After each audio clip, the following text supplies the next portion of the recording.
Thrissur Thanikkal കോടംകണ്ടത്തെ കുടുംബാംഗമായ KP Antony Achamma ദമ്പതികളുടെ 6 മക്കളിൽ ആദ്യപുത്രനായി 1960 Shri Francis കോടംകണ്ടത്തിൻ്റെ ജനനം.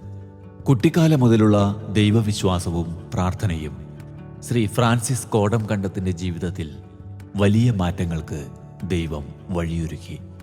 കസ്റ്റംസ് ഡിപ്പാർട്ട്മെൻറ്റിലെ ഔദ്യോഗിക ജീവിതത്തിനിടയിലും തൻ്റെ കലയെ കൈവിടാതെ ഒപ്പം കൊണ്ടു നടന്നിരുന്നു ശ്രീ ഫ്രാൻസിസ്. പഠനകാലം മുതൽ ചിട്ടയായ ജീവിതം നയിച്ചിരുന്ന ശ്രീ ഫ്രാൻസിസ് ഇന്ന് ലോകം അറിയപ്പെടുന്ന ചിത്രകാരൻ കൂടിയാണ്. നെടുമ്പാശ്ശേരി എയർപോർട്ടിൽ അസിസ്റ്റന്റ് കമ്മീഷണറായി സേവനം ചെയ്യുന്നതിനിടയിലാണ് 36 വർഷത്തെ ഔദ്യോഗിക ജീവിതത്തിൽ നിന്നും ഫ്രാൻസിസ് കോടംകണ്ടത്ത് വിരമിക്കുന്നത്.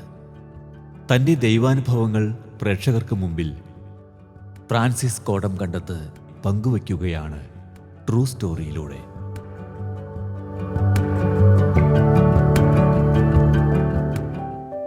ആയിരത്തി 1985 മുതൽ 89 വരെ കണ്ണൂർ സ്പെഷ്യൽ കസ്റ്റംസ് പ്രിവൻറ്റീവ് യൂണിറ്റിലും അതിനുശേഷം തൃശ്ശൂർ സെൻട്രൽ എക്സൈസിലുമാണ് 3 വർഷത്തോളം ഞാൻ ജോലി ചെയ്തത്. 1993 ഡോക്ടർ ജോൺ ജോസഫ് അദ്ദേഹമായിരുന്നു അന്ന് ഡയറക്ടറേറ്റ് ഓഫ് റവന്യൂ ഇൻ്റലിജൻസിൻ്റെ കേരളത്തിൻ്റെ ചാർജുള്ള അസിസ്റ്റൻ്റ് ഡയറക്ടർ. അദ്ദേഹമാണ് എന്നെ DRIയിലേക്ക് തിരഞ്ഞെടുക്കുന്നത്. ഈ ഡയറക്ടറേറ്റ് ഓഫ് റവന്യൂ ഇൻ്റലിജൻസ് എന്ന് പറഞ്ഞാൽ ഇപ്പോൾ പോലീസിൽ ഉദാഹരണത്തിന് CBI പോലെ കസ്റ്റംസിൽ നിന്ന് കള്ളക്കടത്ത് പിടിക്കുന്നതിനുള്ള ഒരു സ്പെഷ്യൽ വിങ്ങായിട്ട് പ്രവർത്തിക്കുന്ന ഒരു ഗ്രൂപ്പാണത്. കേരളത്തിലാകെ കൂടി 5-6 ഉദ്യോഗസ്ഥരെ അന്നുണ്ടായിരുന്നുള്ളൂ. കേരളത്തിൽ കോഴിക്കോടായിരുന്നു അന്നത്തെ ആസ്ഥാനം. തിരുവനന്തപുരത്ത് ഒരു സബ് യൂണിറ്റും ഉണ്ടായിരുന്നു. ഇവിടെ ആകെ കൂടി 6-7 ഉദ്യോഗസ്ഥരാണ് ഞങ്ങൾ ഉണ്ടായിരുന്നത്. അപ്പം DRIയിലായിരിക്കുമ്പോൾ പ്രത്യേകിച്ച് ഞങ്ങളുടെ ചുമതല എന്ന് പറയുന്നത് ആൻറ്റി സ്മഗ്ലിംഗ് വർക്കാണ്, കള്ളക്കടത്തിനെതിരെയുള്ള പ്രവർത്തനം.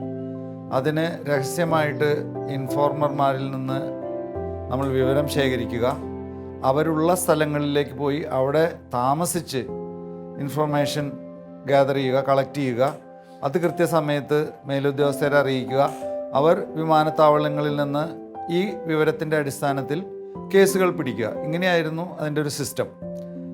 അപ്പം വളരെ രഹസ്യ സ്വഭാവം നിലനിർത്തിയിരുന്ന ഒരു ഓർഗനൈസേഷനാണ് ഈ directorate of revenue intelligence.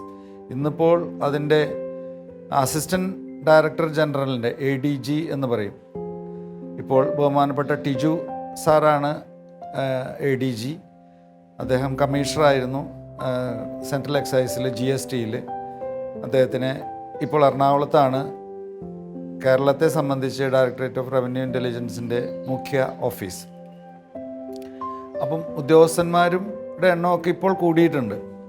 മുഖ്യമായിട്ട് 2 വിങ്ങാണ്, anti smuggling യൂണിറ്റും ആൻറ്റി ഇവേഷൻ യൂണിറ്റും. ഈ ആൻറ്റി സ്മഗ്ലിംഗ് യൂണിറ്റിലാണ് ഞാൻ വർക്ക് ചെയ്തിരുന്നത്. അപ്പോൾ അവിടെ വെച്ചാണ് ഈ പ്രധാനപ്പെട്ട കേരളത്തിലെ ഗാങ്ങുകളെ പറ്റി, കാസർഗോഡ്, മലപ്പുറം, കോഴിക്കോട്, കരുനാഗപ്പള്ളി, തിരുവനന്തപുരം എന്നിവിടങ്ങളിലൊക്കെയുള്ള, മൂവാറ്റുപുഴ എന്നിവിടങ്ങളിലൊക്കെയുള്ള സ്മഗ്ലിംഗ് ഗാങ്ങുകളെ പറ്റിയുള്ള വിവരം ലഭിക്കുന്നതും അവരുടെ പുറകെ നടന്ന്, സത്യം പറഞ്ഞാൽ അക്ഷരാർത്ഥത്തിൽ അവരുടെ പുറകെ നടന്ന് നമ്മൾ അവരാരൊക്കെയാണ് ബന്ധപ്പെടുന്നത്, എങ്ങനെയൊക്കെയാണ് അവർ ബന്ധപ്പെടുന്നത്, അത് മാത്രമേ നമ്മുടെ ജോലിയുള്ളൂ. അത് വളരെ രഹസ്യമായിട്ട് നമ്മൾ ആരാണെന്ന് അവർക്കറിയാതെ നമ്മൾ ചെയ്യണം. ഇതാണ് അതിൻ്റെ ഒരു പ്രത്യേകത. അപ്പോൾ ദൈവാനുഗ്രഹം കൊണ്ട് മാത്രമാണ് ഇതൊക്കെ വെളിപ്പെടാതെ മുന്നോട്ട് പോകാനായിട്ട് എനിക്ക് സാധിച്ചത്. ഞാൻ ആരാണെന്ന് ഇന്ന് സ്മഗ്ലേഴ്സിന് വെളിപ്പെടാതെ സാധിച്ചത്. അതിനിടയിൽ രസകരമായിട്ടുണ്ടായൊരു സംഭവം, ഞാൻ നേരത്തെ പറഞ്ഞ പോലെ 1985 എൻ്റെ ആദ്യത്തെ പുരസ്കാരം. അത് സ്കൂൾ ഗ്രൂപ്പ് ഫോട്ടോ എന്ന് പറയുന്ന ഒരു ചിത്രത്തിനായിരുന്നു. ഞാൻ നേരത്തെ സൂചിപ്പിച്ച സെൻറ്റ് ക്ലെയേഴ്സ് കോൺവെൻറ്റ് LP സ്കൂളിൽ എല്ലാ വർഷവും വർഷാവസാനത്തിൽ നമ്മളൊരു ക്ലാസ്സിൻ്റെ ഓരോ ക്ലാസ്സുകളുടെയും ഗ്രൂപ്പ് ഫോട്ടോ എടുക്കും. അപ്പോൾ അതിന് നടുവിൽ ഹെഡ് മിസ്ട്രസ് ഇരിക്കും, അതിൻ്റെ തൊട്ടപ്പുറത്ത് ക്ലാസ് ടീച്ചർ ഇരിക്കും, അതിൻ്റെ തൊട്ടപ്പുറത്ത് ക്ലാസ് ലീഡർ ഇരിക്കും, പിന്നെ കുട്ടികളെ ബെഞ്ചിലിരുത്തും, താഴെ ഒരു പായ വിരിച്ച് അതിലിരുത്തും, പുറകിൽ ബെഞ്ചിൽ കയറ്റി നിർത്തും, അതിൻ്റെ ഏറ്റവും പുറകിൽ ഡെസ്കിൽ കയറ്റി നിർത്തും. അങ്ങനെ നിർത്തിയിട്ട് ഇങ്ങനെ ഉയരമനുസരിച്ച് ആണ് കുട്ടികളെ നിർത്തി നമ്മൾ ഫോട്ടോ എടുക്കുക. അതിൻ്റെ ഒരു ഓർമ്മയിൽ നിന്ന് സ്കൂളിൻ്റെ പശ്ചാത്തലത്തിൽ വരച്ച സ്കൂൾ ഗ്രൂപ്പ് ഫോട്ടോ എന്ന് പറയുന്ന ഒരു അബ്സ്ട്രാക്റ്റ് രീതിയിലുള്ള ഒരു ചിത്രത്തിനാണ് എനിക്ക് ആദ്യത്തെ സംസ്ഥാന പുരസ്കാരം ലഭിക്കുന്നത്. അന്തരിച്ച പ്രശസ്തനായ ചിത്രകാരൻ ആർട്ടിസ്റ്റ് നമ്പൂതിരി സാറായിരുന്നു അന്ന് അക്കാദമിയുടെ ചെയർമാൻ. രണ്ടാമത്തെ പുരസ്കാരം ലഭിക്കുന്നത് 1989 അത് ശേഷിക്കുന്നവർ എന്ന് പറയുന്ന ഈ ചിത്രത്തിനാണ്. ഈ ശേഷിക്കുന്നവർ എന്ന പേരിൽ മാതൃഭൂമി, ഞാനും മനീഷ് കുട്ടൻ എന്ന് പറയുന്ന ഒരാളും കൂടി ചേർന്ന് എഴുതിയ പുസ്തകമാണ്. ഈ ചിത്രത്തിന് ആണ് എനിക്ക് 1989 രണ്ടാമത്തെ സംസ്ഥാന പുരസ്കാരം ലഭിക്കുന്നത്. ഇത് എൻ്റെ മണലൂർ തറവാടിൻ്റെ മുമ്പിൽ ഞങ്ങളുടെ ഒരു തൊഴുത്തുണ്ട്. തൊഴുത്ത് പുന്നാമ്പുറമായിട്ട് വരച്ച ഒരു ചിത്രമാണ്. ഫോട്ടോ എടുക്കാൻ നിൽക്കുന്ന സമയത്ത് മുത്തശ്ശി അങ്ങ് കരയാൻ തുടങ്ങി. അപ്പോൾ എൻ്റെ പിതാവ് പോയി ചോദിച്ചു, അമ്മ എന്തിനാ കരയണേ? അപ്പം മുത്തശ്ശി പറഞ്ഞു, നമ്മുടെ അപ്പനില്ലല്ലോ, അപ്പനും കൂടി ഉണ്ടാകേണ്ടതായിരുന്നു എന്ന് പറഞ്ഞിട്ടാണ് മുത്തശ്ശി കരുന്നത്. അപ്പം എൻ്റെ പിതാവ് പറഞ്ഞു, അപ്പനിപ്പോൾ കൊണ്ടുവരാമല്ലോ എന്ന് പറഞ്ഞിട്ട് കുഞ്ഞിക്കുട്ടനോട് പറഞ്ഞു, ഒരു കസേരയും കൂടി ഇടാം അമ്മയുടെ അടുത്തെന്ന് പറഞ്ഞിട്ട് വീടിൻ്റെ മുൻവശത്ത് സ്ഥാപിച്ചിരുന്ന മുത്തശ്ശൻ്റെ, അദ്ദേഹത്തിൻ്റെ പേര് പൊറിഞ്ചു എന്നാണ്, ഈ പൊറിഞ്ചുവിൽ നിന്നാണ് എൻ്റെ പേര് ഫ്രാൻസിസ് ഉണ്ടായത്. അദ്ദേഹത്തിൻ്റെ ഫോട്ടോ എടുത്തുകൊണ്ട് വന്ന് എൻ്റെ മുത്തശ്ശിയുടെ സൈഡിൽ വെച്ചിട്ടാണ് ആ ഗ്രൂപ്പ് ഫോട്ടോ എടുക്കുന്നത്. ഇതെൻ്റെ മനസ്സിലുണ്ട്. അപ്പോൾ ഒരു ചിത്രത്തിന് അതൊരു ഫോട്ടോയ്ക്കകത്തൊരു ഫോട്ടോ അത് ഞാൻ വരയ്ക്കുകയായിരുന്നു. അതിനാണ് എനിക്ക് രണ്ടാമത്തെ സംസ്ഥാന പുരസ്കാരം ലഭിക്കുന്നത്. ഒരു ബ്ലാക്ക് ആൻഡ് വൈറ്റ് ഫോട്ടോ പോലെ തോന്നുന്ന ഓയിൽ പെയിൻറ്റിൽ ചെയ്ത ഒരു ചിത്രമായിരുന്നു.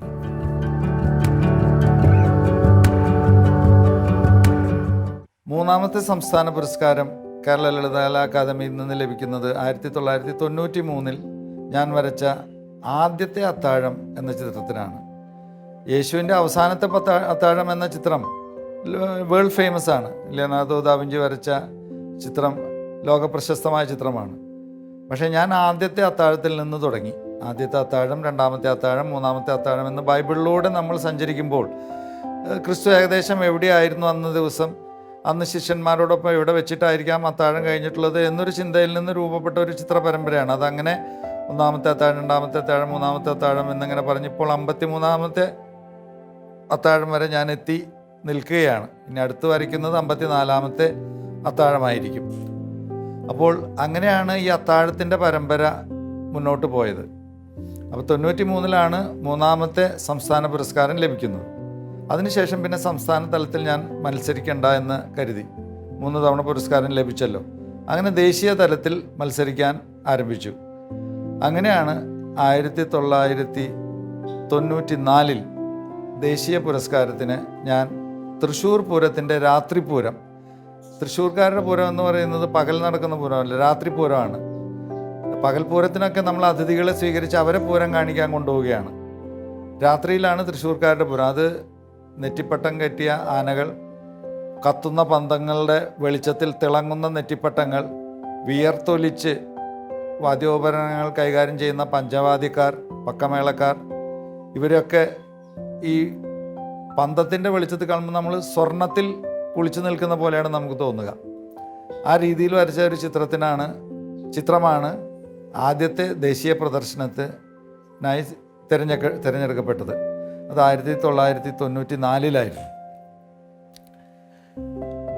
മേളവട്ടം എന്നായിരുന്നു ആ ചിത്രത്തിൻ്റെ പേര്. വലിയൊരു ചിത്രമാണ്. 6 അടി നീളവും 5 അടിയോളം വീതിയുമുള്ള വലിയ ചിത്രം. അത് പിന്നീട് ഭാരത് പെട്രോളിയം കോർപ്പറേഷൻ ആ പ്രദർശനം നടക്കുമ്പോൾ തന്നെ അവർ വാങ്ങിക്കുകയും അവരുടെ ചെന്നൈയിലെ അവരുടെ ഹെഡ് ക്വാർട്ടേഴ്സിൽ അവരുടെ ഡയറക്ടർ ബോർഡ് റൂമിൽ ആ ചിത്രം വിൽക്കുകയും ചെയ്തിട്ടുണ്ടെന്ന് ഞാൻ മനസ്സിലാക്കി. അതിൻ്റെ പണം ലളിതകലാ അക്കാദമിക്ക് നിന്ന് എനിക്ക് ലഭിക്കുകയും ചെയ്തു. അതാണ് ആദ്യത്തെ എൻ്റെ ദേശീയ തലത്തിലുള്ള എൻ്റെ ആദ്യത്തെ എൻട്രി എന്ന് പറയാം. പിന്നീട് 10 വർഷത്തോളം ഞാൻ ചിത്രങ്ങൾ ദേശീയ പ്രദർശനത്തിന് അയച്ചിരുന്നെങ്കിലും അതിനൊന്നും ദേശീയ പ്രദർശനത്തിലേക്ക് എനിക്ക് സെലക്ഷൻ കിട്ടിയില്ല. അപ്പോൾ ഞാൻ വിഷമിച്ച് ഇങ്ങനെ ഇരിക്കുന്ന സമയത്താണ് വീണ്ടും പ്രാർത്ഥനയിലേക്ക് ഞാൻ തിരിയുന്നത്. എൻ്റെ കഴിവുകൊണ്ട് മാത്രം ഇവിടെ ഒന്നും എത്തിപ്പെടാൻ പറ്റില്ല എന്ന് എനിക്കറിയാം. പ്രാർത്ഥനയിലൂടെ നമ്മൾ ചെന്നപ്പോൾ വീണ്ടും 2004 ദേശീയ ചിത്ര പ്രദർശനത്തിലേക്ക് എൻ്റെ ചിത്രം തിരഞ്ഞെടുക്കപ്പെട്ടു. റെസ്റ്റോറേഷൻ വിത്തിൻ എന്ന ഉള്ളിൽ നിന്നുള്ള നവീകരണം, ഇതാണ് ആ ചിത്രത്തിൻ്റെ ടൈറ്റിലായിരുന്നത്. ആ ചിത്രത്തിൻ്റെ തലക്കെട്ട് അതായിരുന്നു. ഉള്ളിൽ നിന്ന് നവീകരിക്കപ്പെടുന്ന ഒരു പള്ളി, അതായിരുന്നു. ആ പള്ളിയുടെ ചിത്രം അത് പഴയതായി മങ്ങിപ്പോയി, ആ ചിത്രം നവീകരിക്കപ്പെടുന്നു. അപ്പോൾ 2 ലെവൽസ് ഓഫ് റെസ്റ്റോറേഷൻ. ഒരു ഉള്ളിൽ നിന്ന് നവീകരിക്കപ്പെടുന്ന ഒരു കത്തീഡ്രൽ, ആ കത്തീഡ്രലിൻ്റെ ഒരു ചിത്രം, ആ ചിത്രം പഴകി ആ ചിത്രവും നവീകരിക്കുന്നു. അപ്പോൾ 2 ലെവൽസ് ഓഫ് റെസ്റ്റോറേഷൻ. ഇതിലൂടെ എന്നെ തന്നെയാണ് ഞാൻ കണ്ടെത്താൻ ശ്രമിച്ചത്. അതായത് നമ്മൾ പുറമെ നിന്ന് കാണുമ്പോൾ ആൾക്കാരൊക്കെ കൊള്ളാവല്ലോ, ഫ്രാൻസിസ് കോടംകണ്ടം ആർട്ടിസ്റ്റാണ് എന്നൊക്കെ നമുക്ക് പുറമേ നിന്ന് കണ്ടാൽ തോന്നുമെങ്കിലും നമ്മുടെ ഉള്ളിൽ എത്രത്തോളം ചീയലുണ്ട്, ഉള്ളിൽ എത്രത്തോളം മോശക്കാരനാണ് ഞാനെന്ന് നമുക്ക് മാത്രമേ അറിയൂ. അപ്പോൾ ഉള്ളിൽ നിന്നാണ് നമ്മൾ നവീകരിക്കപ്പെടേണ്ടത് എന്ന സന്ദേശം കൊടുക്കാനാണ് ഞാൻ ഈ ചിത്രം പ്രധാനമായിട്ടും ഉപയോഗിച്ചത്. അങ്ങനെ ആ ചിത്രത്തിനാണ് 2004 ദേശീയ ചിത്ര പ്രദർശനത്തിന് തിരഞ്ഞെടുക്കപ്പെടുകയും ദേശീയ പുരസ്കാരത്തിന് അർഹനാവുകയും ചെയ്തു. ആ ചിത്രത്തിന് ദേശീയ പുരസ്കാരം ലഭിച്ചു. 2004 കോപ്പർ പ്ലേക്കും അതുപോലെ തന്നെ പ്രസിഡൻറ്റിൻ്റെ അവാർഡും അതോടൊപ്പം 50,000 രൂപയാണ് അന്ന് ദേശീയ പുരസ്കാരമായിട്ട് ലഭിച്ചത്.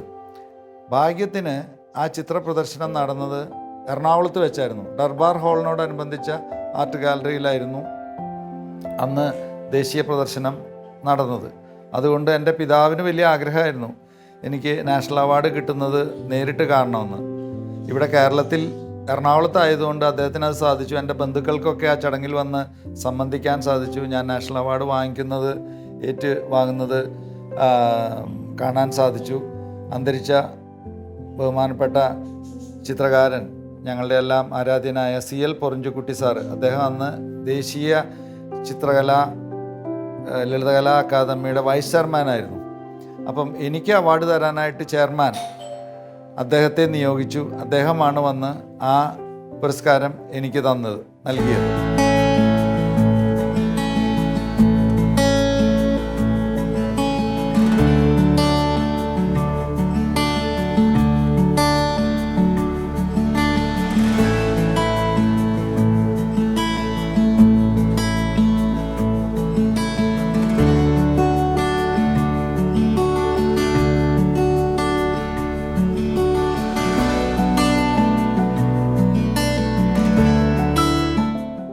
ആയിരത്തി 1993 എനിക്ക് 3ാമത്തെ സംസ്ഥാന പുരസ്കാരം ലഭിക്കുമ്പോൾ ഞാൻ ഡയറക്ടറേറ്റ് ഓഫ് റവന്യൂ ഇൻ്റലിജൻസിൽ DRIയിലായിരുന്നു ജോലി ചെയ്തിരുന്നത്. അന്ന് തിരൂരങ്ങാടി ഭാഗത്ത് രഹസ്യമായി ഒരു സ്ഥലത്ത് ഒളിച്ചു താമസിച്ചുകൊണ്ടാണ് ഞാൻ എൻ്റെ ഔദ്യോഗിക കൃത്യനിർവഹണം ചെയ്തുകൊണ്ടിരുന്നത്. ആരുമറിയാതെ ഒരു പ്രത്യേക വിലാസത്തിൽ ഒരു മുറിയെടുത്ത് അവിടെ താമസിക്കുന്നു. അതിനിടയിലാണ് എനിക്ക് സംസ്ഥാന പുരസ്കാരം ലഭിച്ചതായിട്ട് വീട്ടിൽ നിന്ന് വിളിച്ചറിയിക്കുന്നത്. ലളിതകലാ അക്കാദമിയിൽ നിന്ന് വീട്ടിൽ വിളിച്ചറിയിക്കുന്നു. വീട്ടിലത്തെ ഫോൺ നമ്പറാണ് കൊടുത്തിരുന്നത്. അവിടെ നിന്നാണ് എന്നെ വിളിച്ചറിയിക്കുന്നത് ഇങ്ങനെ സ്റ്റേറ്റ് അവാർഡുണ്ട് എന്നുള്ള വിവരം. എനിക്ക് വലിയ സന്തോഷമായി. പക്ഷെ അതിലും വലിയൊരു അപകടം മണത്തത് ഈ സ്റ്റേറ്റ് അവാർഡെന്ന് പറയുമ്പോൾ എൻ്റെ ചിത്രം പത്രത്തിൽ വരും. ഈ പത്രത്തിൽ വന്നു കഴിഞ്ഞാൽ ഞാനവിടെ മറ്റു പല വിലാസത്തിലാണ് ഞാൻ ഈ തിരൂരങ്ങാടിയിൽ താമസിക്കുന്നത്. അപ്പോൾ അവിടെ ഞാൻ ഭക്ഷണം കഴിക്കാനൊക്കെ പോകുന്ന ഹോട്ടലിൽ അവർ എന്നെ തിരിച്ചറിയും. അപ്പോൾ തിരിച്ചറിയാതിരിക്കാൻ വേണ്ടി ഞാൻ മുൻകരുതൽ എടുത്തിരുന്നു. ഞാൻ താടിയൊക്കെ നീട്ടി, മുഖമൊക്കെ ഒരു പ്രത്യേക രീതിയിൽ മുടിയൊക്കെ നീട്ടി, ഒരു പ്രത്യേക രീതിയിൽ മുഖം കൃത്യമായി മനസ്സിലാകാത്ത രീതിയിൽ ഒരു സൈഡ് മാത്രം ലൈറ്റപ്പ് ചെയ്തിട്ടുള്ളൊരു ഫോട്ടോയാണ് അക്കാദമിക്ക് അന്ന് കൊടുത്തിരുന്നത് ഈ ആപ്ലിക്കേഷനോടൊപ്പം. പക്ഷേ എന്ത് സംഭവിച്ചു എന്ന് വെച്ച് കഴിഞ്ഞാൽ കോഴിക്കോട് മലയാള മനോരമയിൽ വന്ന ചിത്രം എൻ്റെ യഥാർത്ഥത്തിൽ എൻ്റെ ആ രീതിയിലുള്ള ഞാൻ എങ്ങനെയായിരുന്നോ DRIയിൽ ഉണ്ടായിരുന്നപ്പോൾ ഉള്ള ആ രീതിയിലുള്ള ചിത്രമാണ് മനോരമയിൽ നിന്ന് കൊടുത്തത്. മനോരമയിൽ മാത്രം അങ്ങനെ ഒരു ചിത്രം വന്നു. അത് കൃത്യമായിട്ട് ഞാൻ അന്ന് എങ്ങനെയായിരുന്നു ആ രൂപമായിരുന്നു. അപ്പം ഞാൻ അന്ന് ഹോട്ടലിലേക്ക് ചെന്നപ്പം ഹോട്ടലിൽ ഈ മനോരമ പത്രമാണ് അവർ വരുത്തുന്നത്. അവിടെ ചെന്നപ്പോൾ എന്നോട് പറഞ്ഞു, ഇങ്ങനെ DRIയിലുള്ള ഒരു ഉദ്യോഗസ്ഥന് സംസ്ഥാന ചിത്രകലാ പുരസ്കാരം കിട്ടിയതായിട്ട് വായിച്ചല്ലോ, അതിന് താങ്കളുടെ നല്ല ഛായ ഉണ്ടല്ലോ, അപ്പോൾ പെട്ടെന്ന് തോന്നിയൊരു ഐഡിയ ആയിരുന്നു. എൻ്റെ ഭാര്യയും ഇന്ന് രാവിലെ എന്നെ വിളിച്ചു പറഞ്ഞു, നിങ്ങളുടെ അതേ ഛായയുള്ള ഒരാൾക്കാണ് കേട്ടോ പിന്നെ ഇത്തവണ പിന്നെ സ്റ്റേറ്റ് അവാർഡ് കിട്ടിയിട്ടുള്ളത്, നിങ്ങളെപ്പോലെ തന്നെ തോന്നി കണ്ടപ്പോൾ. അപ്പോൾ ഭാര്യ എന്നെ വിളിച്ച് പറഞ്ഞു, ഇങ്ങനെ നിങ്ങളുടെ അതേ ഛായയുള്ള ഒരാൾക്ക് സ്റ്റേറ്റ് അവാർഡ് കിട്ടിയിരിക്കുന്നു എന്ന് പറഞ്ഞ് അവിടുന്ന് തടി തപ്പുകയാണ് ഉണ്ടായത്. അതാണ് മൂന്നാമത്തെ സ്റ്റേറ്റ് അവാർഡിനെ സംബന്ധിച്ച് രസകരമായിട്ടുള്ളൊരു കാര്യം. ഇങ്ങനെ ഔദ്യോഗിക ജീവിതവും എൻ്റെ കലാജീവിതവും അങ്ങോട്ടും ഇങ്ങോട്ടും കെട്ടുപിണഞ്ഞാണ് മുന്നോട്ട് പോയിക്കൊണ്ടിരുന്നത്. എൻ്റെ ഔദ്യോഗിക ജീവിതത്തിൽ ഏകദേശം 543 കോടി രൂപയുടെ കേസുകളാണ് ഞങ്ങൾക്ക് പിടിക്കാൻ സാധിച്ചിട്ടുള്ളത്. ഞങ്ങൾ as A team, as an individual. അതിന് 196 തവണ ഗവൺമെൻറ് ഓഫ് ഇന്ത്യയുടെ പ്രത്യേക പുരസ്കാരവും റിവാർഡും എനിക്ക് ലഭിച്ചിട്ടുണ്ട്. ഈ റിവാർഡ് എന്ന് പറയുന്നത് നമ്മൾ ലൈഫിന് റിസ്ക് എടുത്ത് പിടിച്ചാൽ കിട്ടുന്നതാണ്. അത് നമ്മൾ ശമ്പളത്തിന് പുറമെ ആ കേസ് പിടിച്ചതിന് നമ്മൾ ലൈഫിന് റിസ്ക് എടുത്തിട്ടുണ്ടെങ്കിൽ മാത്രമേ റിവാർഡിനായിട്ട് നിങ്ങളെ കൺസിഡർ ചെയ്യുള്ളൂ. അതൊരു വലിയ ഹൈ പവർ കമ്മിറ്റിക്ക്, കമ്മീഷണർമാർ ഉൾപ്പെടുന്ന 3 പേരുടെ ഒരു കമ്മിറ്റിക്ക് ബോധ്യപ്പെടണം. അപ്പോൾ നമ്മളുടെ പെർഫോമൻസ് നമ്മളുടെ മേലുദ്യോഗസ്ഥർ അവരെ അറിയിക്കും. അവർ തീരുമാനിക്കും ഇദ്ദേഹം ലൈഫിന് റിസ്ക് എടുത്തിട്ടാണോ ഈ കേസ് പിടിച്ചിട്ടുള്ളതെന്ന്. അങ്ങനെ പിടിച്ചിട്ടുണ്ടെങ്കിൽ മാത്രമേ നമുക്ക് ഈ ശമ്പളത്തിന് പുറമേ ഉള്ള റിവാർഡ് ലഭിക്കുകയുള്ളൂ. അങ്ങനെ 196 തവണ ലൈഫിന് റിസ്ക് എടുത്ത് കേസ് പിടിച്ചതിന് എനിക്ക് ദൈവാനുഗ്രഹത്താൽ റിവാർഡ് കിട്ടിയിട്ടുണ്ട്. ഈ 196 തവണയും ജീവിതം അങ്ങോട്ടാണോ ഇങ്ങോട്ടാണോ ഞാനിന്മേൽ കളിയായിരുന്നു. പക്ഷേ ഈ 196 തവണയും എൻ്റെ തമ്പുരാൻ എന്നെ ഒരു പോറൽ പോലും ഇല്ലാതെ കാത്തുരക്ഷിച്ചു. എത്ര നന്ദി പറഞ്ഞാലും മനസ്സിലാവില്ല. എൻ്റെ കുട്ടികൾ ചെറുപ്പമാണ്, എൻ്റെ ഭാര്യ മാത്രമേ ഉള്ളൂ. പക്ഷെ ആ സമയത്തും ഞാൻ റിസ്ക് എടുത്തു. അതിന് തമ്പുരാൻ എനിക്ക് കൂലി തന്നു, റിവാർഡ് തന്നു. എൻ്റെ ശരീരത്തിൽ ഇന്നേ വരെ ഈ ഔദ്യോഗിക കൃത്യ നിർവഹണത്തിൻ്റെ ഫലമായിട്ട് ഒരു പോറൽ പോലും ഏറ്റിട്ടില്ല. തമ്പുരാന് ഞാൻ നന്ദി പറയുകയാണ്. 2004 ഞാൻ SP ആയിട്ട് സൂപ്രണ്ടൻ്റായിട്ട് പ്രൊമോഷൻ ആവുന്നത്. ആ ഇടയ്ക്കാണ് ഒരു വലിയ അത്ഭുതം എൻ്റെ ജീവിതത്തിൽ തമ്പുരാൻ ഒരു രക്ഷപ്പെടുത്തൽ ഉണ്ടാകുന്നത്. ഞങ്ങൾ SP ആയിരിക്കുമ്പോൾ എനിക്ക് നോർത്തേൺ കേരളയുടെ മുഴുവനായിട്ടുള്ളൊരു ചാർജായിരുന്നു ഈ വിവരങ്ങൾ ശേഖരിക്കുന്നതിൻ്റെ. അങ്ങനെ അട്ടപ്പാടി സൈലൻറ്റ് വാലിയിൽ കഞ്ചാവ് കൃഷി നടത്തുന്നു, വൻ തോതിൽ കഞ്ചാവ് കൃഷി സൈലൻറ്റ് വാലിയുടെ റിസർവോയറിൽ നടക്കുന്നു എന്ന് ഒരു ഇൻഫർമേഷൻ കിട്ടി. ആദിവാസികളിൽ നിന്നാണ്. ആദിവാസികൾക്കുള്ളിലും ഞങ്ങൾ ഇൻഫോർമർമാരെ ഉണ്ടാക്കിയിരുന്നു. അവരാണ് ഇവർക്ക് ഭക്ഷണമൊക്കെ, ഈ കഞ്ചാവ് തോട്ടം കഞ്ചാവ് കൃഷി സംരക്ഷിക്കുന്നവർക്ക് ഭക്ഷണമൊക്കെ എത്തിക്കുന്നത് ഈ ആദിവാസികളാണ്. അപ്പം അവരിൽ നിന്ന് ഞാൻ ഇൻഫോർമർമാരെ ഉണ്ടാക്കിയിരുന്നു. അവർ പറഞ്ഞു ഇങ്ങനെ വലിയ തോട്ടങ്ങൾ, 5 തോട്ടങ്ങളുണ്ട്, 10-11 മണിക്കൂർ നടക്കണം. ജീപ്പ് കയറാവുന്ന ഒരു സ്ഥലത്ത് നിന്ന് പുഴ കബനി നദി ക്രോസ് ചെയ്ത് 11 മണിക്കൂർ നടന്നാലേ ഇവിടെ എത്തുള്ളൂ. അപ്പോൾ ഞങ്ങളങ്ങനെ പുലർച്ചെ ഒരു 3 മണിയോടുകൂടി കബനി നദിയുടെ കരയിൽ ക്യാമ്പ് ചെയ്ത് കയറാൻ തുടങ്ങി. അട്ടപ്പാടി ഓപ്പറേഷൻ്റെ സമയത്ത് ഞങ്ങൾ ഏകദേശം ലക്ഷ്യസ്ഥാനത്തിന് സമീപത്തെത്തിയപ്പോൾ ആ കഞ്ചാവ് തോട്ടത്തിന് കാവൽ നിൽക്കുന്നവരുടെ പക്കൽ അന്ന് നാടൻ തോക്കൊക്കെ ഉണ്ടായിരുന്നു. അവർ അതുപയോഗിച്ച് ഞങ്ങൾക്ക് നേരെ വെടിവെച്ചു. വളരെ ദൂരെ ആയിരുന്നതുകൊണ്ട് ഞങ്ങൾക്കൊന്നും പരിക്ക് പറ്റിയില്ല. പക്ഷേ ഞങ്ങൾ അല്പം പരിഭ്രാന്തരായി. ഒരിക്കലും ഇങ്ങനെ ഫയറിംഗ് ഉണ്ടാവാറില്ല. അപ്പോൾ ഞങ്ങൾ തിരിച്ചും വെടിവെക്കാൻ വേണ്ടി ഇൻസ്ട്രക്ഷൻ കൊടുത്തപ്പോൾ പെട്ടെന്ന് ഞങ്ങളുടെ കൂടെ ഉണ്ടായിരുന്ന മണി എന്ന ഹവിൽദാർ, അദ്ദേഹം ഇപ്പോൾ അന്തരിച്ചു, അദ്ദേഹത്തിൻ്റെ പുറകിൽ അദ്ദേഹം 303 റൈഫിളാണ് കയറിയിരുന്നത്. അതിൻ്റെ ഈ സേഫ്റ്റി ക്യാച്ച് ഇട്ടിട്ടുണ്ടായിരുന്നില്ല. അത് പെട്ടെന്ന് അങ്ങ് ഫയറായി. അത് അദ്ദേഹം ഈ ഫയറിൻ്റെ സ്വരം കേട്ട് തല കുനിച്ചിരുന്നെങ്കിൽ ഒരു പക്ഷേ ഞങ്ങളുടെ ആരുടെയെങ്കിലും ജീവൻ അതെടുത്തേനെ. ഭാഗ്യത്തിനൊന്നും സംഭവിച്ചില്ല. അത് ആകാശത്തേക്കാണ് നിറയൊഴിക്കപ്പെട്ടത്. അതിനുശേഷം ഞങ്ങൾ യന്ത്രത്തോക്കുകൾ ഉപയോഗിച്ച് ഈ കഞ്ചാവ് തോട്ടം നിൽക്കുന്നവർക്ക് നേരെ നിറയൊഴിക്കുകയും അവർ ഓടി രക്ഷപ്പെടുകയുമാണ് ചെയ്തത്. പിന്നീട് അവരെ ഞങ്ങൾ താഴെ നിന്ന് പിടിക്കുകയും ചെയ്തു. അന്ന് 100 കണക്കിന് കിലോ കഞ്ചാവാണ് ഞങ്ങൾ അവിടെ നിന്ന് വെട്ടി കത്തിച്ച് നശിപ്പിച്ചത്. കഞ്ചാവ് ചെടി വേരോടെ പിഴുതെടുത്ത് അത് സീൽ ചെയ്ത് അവിടെ വെച്ച് സാക്ഷികളുടെ ഒപ്പ് വാങ്ങി അതങ്ങനെ തന്നെ കോടതിയിൽ ഹാജരാക്കേണ്ടതുണ്ട്. അങ്ങനെ അതൊരു പ്രോസസ്സാണ്.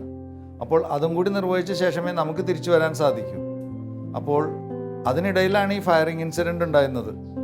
ദൈവാനുഗ്രഹം കൊണ്ട് ഞാൻ ഇങ്ങനെ എന്തെങ്കിലും റിസ്കി ആയിട്ടുള്ളൊരു ഓപ്പറേഷന് പുറപ്പെടുമ്പോൾ ഞാൻ അപ്പോൾ അത് എൻ്റെ പിതാവിനെ വിളിച്ചറിയിക്കും. ഞാൻ കുറച്ച് എന്താണ് കാര്യമെന്നൊന്നും പറയില്ല, വെറുതെ അവരെ പേടിപ്പിക്കണ്ടല്ലോ എന്ന് വിചാരിച്ച് പിതാവിനോട് വിളിച്ച് പറയും, ഞാനിങ്ങനെ ഒരു കുറച്ച് ബുദ്ധിമുട്ടുള്ള ഒരു ഓപ്പറേഷൻ പോവാണ്, അപ്പച്ചൻ പ്രാർത്ഥിക്കണമെന്ന് പറഞ്ഞാൽ ഉടനെ ആൾ വന്ന് ലൂർദ് പള്ളിയിലിരുന്ന് ഞാൻ തിരിച്ചു വരുന്ന വരെ ആൾ അവിടെ ഇരുന്ന് പ്രാർത്ഥിക്കും. അപ്പോൾ അങ്ങനെ ഒരു സ്വഭാവം എൻ്റെ അപ്പനും ഉണ്ടായിരുന്നു. ഞാൻ നന്ദിയോടെ ഓർക്കുകയാണ്. ഒരു പക്ഷേ അതൊക്കെ ആയിരിക്കാം ഒരു പ്രശ്നവും ഉണ്ടാകാതെ വെടിയേൽക്കാതെയൊക്കെ നമ്മൾ തോക്കുകളുടെ മുമ്പിൽ നിന്ന് രക്ഷപ്പെട്ടതിൻ്റെ ഒക്കെ കാരണം കാക്കുന്ന മാലാഖയുടെ തമ്പുരാൻ്റെ ഒരു കരം നമ്മളുടെ കൂടെ എപ്പോഴും ഉണ്ടായിരുന്നു എന്ന് ഞാൻ ഓർക്കുകയാണ്.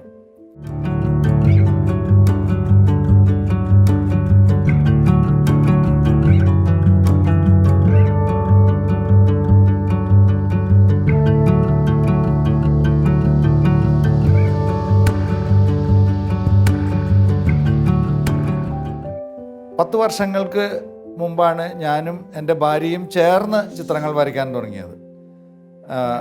വൈഫ് ഷേർലി ജോസഫ് ചാലിശ്ശേരി, അവരൊരു പരിശീലനം ലഭിച്ച മ്യൂറൽ ചുമർ ചിത്രകാരിയാണ്. കോഴിക്കോട് എസ്.കെ. പൊറ്റേക്കാട് സെൻറ്ററിൽ KR ബാബു മാഷുടെ ശിഷ്യയാണ് എൻ്റെ ഭാര്യ ഷേർലി. ഞാനും ബാബു മാഷും വളരെ അടുത്ത സുഹൃത്തുക്കളാണ്. അങ്ങനെയാണ് ബാബു മാഷ് എസ്.കെ. പൊറ്റേക്കാട് സെൻറ്ററിൽ ക്ലാസ് നടത്തുന്നുണ്ടെന്ന് അറിഞ്ഞതും എൻ്റെ ഭാര്യയെ ഞാൻ ക്ലാസ്സിലേക്ക് പറഞ്ഞു വിട്ടതും. അങ്ങനെ ഞങ്ങൾ ആലോചിച്ചു, ഞങ്ങൾക്ക് ഒരുമിച്ച് എന്തുകൊണ്ട് ചിത്രം വരച്ചുകൂടാ? ആളും ചെറുപ്പത്തിലെ വരയ്ക്കുമായിരുന്നു എന്ന് ഞാൻ പറഞ്ഞല്ലോ. അങ്ങനെ 10 വർഷം ആയി ഞങ്ങൾ ഒരുമിച്ചാണ് ചിത്രങ്ങൾ വരയ്ക്കുന്നത്. അത് ഖാദിയിലാണ് വരയ്ക്കുന്നത്. ഖാദിയിൽ പരുവപ്പെടുത്തിയെടുത്ത് ക്യാൻവാസാക്കി അതിലാണ് ചിത്രങ്ങൾ വരയ്ക്കുന്നത്. അങ്ങനെ 2017 മഹാത്മാഗാന്ധിയുടെ 150ാം ജന്മവാർഷികം വളരെ വിപുലമായ തരത്തിൽ അന്താരാഷ്ട്ര തലത്തിൽ ആഘോഷിക്കാനായിട്ട് കേന്ദ്ര സർക്കാർ തീരുമാനിക്കുന്നു. ഐക്യരാഷ്ട്രസഭ തീരുമാനിക്കുന്നു. ഐക്യരാഷ്ട്രസഭ 2017 ഗാന്ധി ജയന്തി ദിവസം ഒരു day of non violence, international day of non violence എന്ന രീതിയിൽ ഡിക്ലെയർ ചെയ്യാൻ തീരുമാനിക്കുന്നു. ഇതിനോടനുബന്ധിച്ച് അവിടെ ഒരു ഇൻ്റർനാഷണൽ കോൺഫറൻസ്, ജനറൽ അസംബ്ലി വിളിച്ചു ചേർക്കുന്നു അമേരിക്കയിൽ, ന്യൂയോർക്കിൽ, ഐക്യരാഷ്ട്രസഭയുടെ ആസ്ഥാനത്ത്. അപ്പോൾ അവർ ലോകത്തെമ്പാടുമുള്ള ചിത്രകാരന്മാരിൽ നിന്ന് അപേക്ഷകൾ ക്ഷണിക്കുന്നു. ഞാനും ഈ ഖാദിയിൽ വരച്ച ഗാന്ധിജിയുടെ ജീവചരിത്രം ഒരു 10-20 ചിത്രങ്ങൾ ഞാൻ വരച്ചിരുന്നു. ദൈവാനുഗ്രഹം കൊണ്ട് എന്ന് പറയട്ടെ, എൻ്റെ കാരണവന്മാരുടെയും ഭാര്യയുടെയും മക്കളുടെയൊക്കെ പ്രാർത്ഥന കൊണ്ട് എനിക്കാണ് ഐക്യരാഷ്ട്രസഭയുടെ സെലക്ഷൻ കിട്ടിയത്. 16 ചിത്രങ്ങൾ, ഖാദിയിൽ വരച്ച 16 ചിത്രങ്ങൾ ഐക്യരാഷ്ട്രസഭ തിരഞ്ഞെടുക്കുന്നു. അത് UN ജനറൽ അസംബ്ലി നടക്കുമ്പോൾ ന്യൂയോർക്കിൽ ഐക്യരാഷ്ട്രസഭയുടെ ആസ്ഥാനത്ത് ഗാന്ധി ജയന്തി ദിവസം പ്രദർശിപ്പിക്കുന്നു. എനിക്കും വൈഫിനും ക്ഷണം ലഭിക്കുന്നു. അപ്പോൾ അവിടെ ചെല്ലുമ്പോൾ അന്ന് ഡൊണാൾഡ് ട്രംപാണ് അന്നത്തെ പ്രസിഡന്റ്, മോദിജി ഉണ്ട്, സുഷമാ സ്വരാജി ഉണ്ട്. സുഷമാ സ്വരാജി ആയിരുന്നു അന്ന് വിദേശകാര്യ മന്ത്രി. ഇവരുടെ എല്ലാവരുടെയും ഒപ്പമാണ് ഞങ്ങളെയും ആർട്ടിസ്റ്റുകൾ എന്നുള്ള നിലയിൽ ഞങ്ങളെയും കൊണ്ടുപോയിരുന്നത്. വലിയൊരു ഭാഗ്യമായിരുന്നു. നമ്മൾ ഈ ഐക്യരാഷ്ട്രസഭയുടെ ജനറൽ കോൺഫറൻസ് നടക്കുന്ന ഈ ഹാളിലേക്ക് കിടക്കുന്നതിന്, എയർപോർട്ടിലേക്ക് കിടക്കുന്നതിനേക്കാൾ വലിയ സെക്യൂരിറ്റി ചെക്കാണ്. നമുക്ക് പ്രത്യേകം ഐഡൻറ്റിറ്റി കാർഡൊക്കെ ഇഷ്യൂ ചെയ്ത് നമ്മളുടെ റെറ്റിനയും ബ്ലഡ് ഗ്രൂപ്പും എല്ലാ കാര്യങ്ങളും ഒക്കെ നോക്കിയതിന് ശേഷമാണ് നമുക്ക് എൻട്രി തരിക. ഇതൊക്കെ കഴിഞ്ഞ് നമ്മൾ അകത്ത് ചെന്ന് നേരെ ഹാളിലേക്ക് കിടക്കുമ്പോൾ സ്റ്റേജിൽ സെക്രട്ടറി ജനറൽ ഇരിക്കുന്ന സ്റ്റേജിൽ നമ്മുടെ പെയിൻറ്റിങ് ഇരിക്കുകയാണ്. അതൊരു വലിയ അനുഭവമാണ്. നമ്മുടെ ചിത്രം ഐക്യരാഷ്ട്രസഭയുടെ സ്റ്റേജിൽ കാണാൻ കിട്ടിയൊരു ഭാഗ്യം. ദൈവത്തിന് നന്ദി പറയുകയാണ്. എന്തു തന്നെയായാലും അതിനുശേഷം ഞങ്ങൾ ഖാദിയിലാണ് വരച്ചു തുടങ്ങുന്നത്. അന്ന് തൊട്ട് ഇപ്പോഴും ഖാദിയിൽ തന്നെയാണ് വരയ്ക്കുന്നത്. ഇപ്പോൾ ഇനി ഈ വരുന്ന 2024 ജൂൺ 1 മുതൽ 22 വരെ അമേരിക്കയിൽ തന്നെ ന്യൂയോർക്കിൽ American gallery of reputed artist Agora, AGORA, Agora എന്ന ആർട്ട് ഗാലറി ദൈവാനുഗ്രഹം കൊണ്ട് എന്നെ അവരുടെ ഒരു റെപ്രസെൻറ്റിംഗ് ആർട്ടിസ്റ്റായിട്ട് തിരഞ്ഞെടുത്തിരിക്കുകയാണ്. ഈ വരുന്ന ജൂൺ 1 മുതൽ 22 വരെ ന്യൂയോർക്കിൽ 25th സ്ട്രീറ്റിലുള്ള ആർട്ട് ഗാലറിയിൽ വെച്ചാണ് ഞങ്ങളുടെ ചിത്രപ്രദർശനം നടക്കുന്നത്. അതിനവർ തിരഞ്ഞെടുത്തിട്ടുള്ള ഒരു പ്രത്യേക സീരീസിൽപ്പെട്ട ചിത്രമാണ്. ഈ ചിത്രമാണ് എനിക്ക് ഫ്ലോറൻസ് ബിനാലെ മെഡൽ നേടിത്തന്നത്. ഞാൻ 3 ബിനാലകളിലേക്ക് എൻ്റെ ചിത്രങ്ങൾ തിരഞ്ഞെടുക്കപ്പെട്ടിട്ടുണ്ട്. അതും ദൈവാനുഗ്രഹമാണ്. Application for the patent of a paper boat, ഒരു കടലാസ് വഞ്ചി നിർമ്മിക്കുന്നതിനുള്ള പകർപ്പവകാശത്തിനുള്ള അപേക്ഷ. ഇതാണ് എൻ്റെ ആ ചിത്രത്തിൻ്റെ ടൈറ്റിൽ. നമ്മൾ ചെറുപ്പകാലത്തിൽ നമ്മളുടെ ഇളയച്ചന്മാരോ അമ്മാവന്മാരോ ഒക്കെ നമ്മളെ കടലാസ് വഞ്ചി ഉണ്ടാക്കാൻ പഠിപ്പിക്കും. ആ സ്റ്റേജസ്, ആദ്യം ഒരു ഫുൾ സ്കാപ്പ് പേപ്പർ, പിന്നെ മടക്കി, പിന്നെ അത് കോണോട് കോൺ മടക്കി, പിന്നെ അത് മുകളിലേക്ക് മടക്കി ട്രയാങ്കിൾ ഷേപ്പായി, പിന്നെ അത് ഡയമണ്ട് ഷേപ്പായി, പിന്നെ അത് നിവർത്തുമ്പോൾ വഞ്ചിയാകുന്നു. ഈ വഞ്ചി ആയതിന് ശേഷം നമ്മളത് പൂർണ്ണമായിട്ട് നിവർത്തുമ്പോഴാണ് അതിനകത്ത് എത്രത്തോളം ജോമെട്രി ഇൻവോൾവ് ചെയ്തിട്ടുണ്ട്, എത്രത്തോളം ജാമിതീയമായിട്ടുള്ള ടെക്നിക്കുകൾ അതിനകത്ത് ഉപയോഗിച്ചിട്ടുണ്ട്. ഒറിഗാമി എന്ന് പറയുന്ന ജാപ്പനീസ്, ചൈനക്കാരും ജപ്പാൻകാരും അതിൻ്റെ പിൻതലമുറ അവകാശം അവർ പറയുന്നുണ്ട്. ഒറിഗാമി എന്നാണ് അത് പറയുക. അതായത് പേപ്പർ കൊണ്ട് പല തരത്തിലുള്ള രൂപങ്ങൾ ഉണ്ടാക്കലാണ് അതിൻ്റെ അവരുടെ ഉദ്ദേശം. ആ ടെക്നിക്ക് ഉപയോഗിച്ച് ഞാൻ വരച്ച ചിത്രത്തിനാണ് 2018 ഫ്ലോറൻസ് ബിനാലെ മെഡൽ ലഭിക്കുന്നത്. 66 രാജ്യങ്ങളിൽ നിന്നുള്ള ഒരു ചിത്ര മത്സരമായിരുന്നു, പ്രദർശനമായിരുന്നു ഇറ്റലിയിലെ ഫ്ലോറൻസിൽ നടന്ന ഫ്ലോറൻസ് ബിനാലെ. ആ ബിനാലെ മെഡൽ ലഭിച്ചതിന് ശേഷം എനിക്ക് ലണ്ടൻ ബിനാലയിലേക്ക് അവസരം ലഭിച്ചു. അവിടെയും ഇതേ ചിത്രം തന്നെയാണ്, അതായത് application for the patent of a paper boat, ആ ചിത്രം തന്നെയാണ് തിരഞ്ഞെടുക്കപ്പെട്ടത്. അതിനുശേഷം 2020 ഓസ്ട്രിയ ബിനാലയിലേക്ക് സെലക്ഷൻ കിട്ടി. ഓസ്ട്രിയ ബിനാലെ ചിത്ര പ്രദർശനം നടന്നത് വെനീസിലാണ്, ഇറ്റലിയിലെ തന്നെ പ്രശസ്തമായ വെനീസിൽ. ആ ചിത്ര പ്രദർശനത്തിലേക്ക് തിരഞ്ഞെടുക്കപ്പെട്ട ചിത്രം നിങ്ങളുടെ സ്വർഗം, അതായത് ആ ക്യൂറേറ്റർ, അന്താരാഷ്ട്ര പ്രശസ്തരായ ക്യൂറേറ്റർമാരാണ് അവർ നമുക്ക് തന്ന വിഷയം നിങ്ങളുടെ സ്വർഗം, നിങ്ങളുടെ ജീവിതത്തിൽ എപ്പോഴാണ് സ്വർഗം അനുഭവപ്പെട്ടത് എന്നതായിരുന്നു നമുക്ക് തന്ന വിഷയം. യുവർ ഓൺ പാരഡൈസ്, അതായിരുന്നു വിഷയം. അപ്പോൾ ഞാൻ ആലോചിച്ചു, എനിക്ക് കണ്ടെത്താൻ സാധിച്ച വിഷയം ഞാൻ എപ്പോഴാണ് ഒരു സ്വർഗത്തിലായിരുന്ന പോലെയുള്ള ഒരു സ്ഥിതിയിലായിരുന്നത്. അപ്പോൾ എനിക്ക് കിട്ടിയ ഉത്തരം ഞാൻ എൻ്റെ അമ്മയുടെ ഉദരത്തിലായിരിക്കുമ്പോഴാണ്. ഞാൻ ഒന്നും അറിയേണ്ട, എല്ലാ കാര്യങ്ങളും കൃത്യമായ സമയത്ത് ലഭിക്കുന്നു, ഭക്ഷണം ലഭിക്കുന്നു, ശ്വാസം ലഭിക്കുന്നു, എല്ലാവരും എന്നെ പ്രത്യേകം സംരക്ഷിക്കുന്നു, അമ്മയും സംരക്ഷിക്കുന്നു, പിതാവും സംരക്ഷിക്കുന്നു. ഇവരുടെയൊക്കെ സംരക്ഷണത്തിൽ ചുരുണ്ടുകൂടി അമ്മയുടെ വയറ്റിനകത്തിരിക്കുന്ന ആ കുഞ്ഞ് ആയിരിക്കുമ്പോഴാണ്, അവിടെയാണ് എൻ്റെ സ്വർഗം എന്നാണ് എനിക്ക് ബോധ്യം വന്നത്. അങ്ങനെ ഒരു ചിന്ത ലഭിച്ചതും പരിശുദ്ധാത്മാവിൻ്റെ ഒരു കൃപ കൊണ്ടാണ്. പരിശുദ്ധാത്മാവിനോടാണ് ഞാൻ ഈ ഐഡിയകൾക്ക് വേണ്ടി പ്രാർത്ഥിക്കാറ്. 2017 ഔദ്യോഗികമായി എനിക്ക് IRS പദവി ലഭിക്കുന്നത്, ഇന്ത്യൻ റവന്യൂ സർവീസ്. അത് എല്ലാ ഉദ്യോഗസ്ഥരുടെയും ഒരു ഡ്രീം, ഒരു സ്വപ്നമാണ്. അങ്ങനെ IRS ലഭിച്ചതിന് ശേഷം എന്നെ നെടുമ്പാശ്ശേരി വിമാനത്താവളത്തിൻ്റെ ഇൻ്റലിജൻസ് വിഭാഗത്തിൻ്റെ മുഖ്യ ഓഫീസറായിട്ട് പോസ്റ്റ് ചെയ്യുന്നു. അതുപോലെ തന്നെ അവിടെ വെച്ചും നമ്മൾ 16 കോടിയോളം രൂപയുടെ ഡയറക്റ്റായിട്ടുള്ള സ്മഗ്ലിംഗ് പിടിക്കാനായിട്ട് അവസരം ലഭിക്കുന്നു. അതോടൊപ്പം തന്നെ വിദേശത്ത് അമേരിക്കയിൽ 3 സ്ഥലത്ത്, ഡെലവെയർ, ന്യൂജേഴ്സി, സാൻ ഫ്രാൻസിസ്കോ എന്നുള്ള സ്ഥലങ്ങളിൽ എക്സിബിഷൻ നടത്താൻ സാധിക്കുന്നു. ദൈവത്തിൻ്റെ ഇടപെടലുകൾ കൊണ്ടാണ് ഔദ്യോഗിക ജീവിതത്തിലും കലാജീവിതത്തിലും എന്തെങ്കിലുമൊക്കെ ആയിട്ടുണ്ടോ അവിടെയൊക്കെ എത്തിച്ചേരാനായിട്ട് എനിക്ക് സഹായകമായത്. എൻ്റെ 36 വർഷത്തെ ജീവിതത്തിൽ ആരൊക്കെ കള്ളക്കടത്ത് നടത്തിയിട്ടുണ്ടോ, തുടർച്ചയായിട്ട് അവർ നടത്താൻ തീരുമാനിച്ചാൽ എന്നെങ്കിലും ഒരിക്കൽ അവർ കസ്റ്റംസിൻ്റെയോ DRAയുടെയോ കയ്യിൽ പെട്ടുപോകും എന്നുള്ള കാര്യം ഉറപ്പാണ്. അങ്ങനെ ഇല്ലാത്ത ചരിത്രമുള്ള ഒരു ആൾ പോലുമില്ല. അതുകൊണ്ട് ആദ്യം മധുരിച്ചാലും പിന്നീട് അത് കഴിക്കും. അത് വലിയ കയ്പായിരിക്കും. നിങ്ങൾ എത്രത്തോളം മധുരം തിന്നാലും ആ കയ്പ് മാറില്ല. ഫിനാൻഷ്യലായിട്ടും മാനസികമായും നിങ്ങൾ തളർന്നു പോകുന്ന ഒരു സ്ഥിതിയിലേക്ക് അത് നിങ്ങളെ കൊണ്ടുവന്നെത്തിക്കും. 2 വർഷത്തോളം കോഫേപ്പോസ ജയിൽ വാസം അനുഭവിക്കേണ്ടി വരും. അപ്പോൾ അതുകൊണ്ട് ചെറുപ്പക്കാരും തന്നെ പെട്ടെന്ന് പണമുണ്ടാക്കാനായിട്ട് ഈ കള്ളക്കടത്ത് മേഖലയിലേക്ക് വരരുതേ എന്നുള്ളതാണ് എൻ്റെ അപേക്ഷ.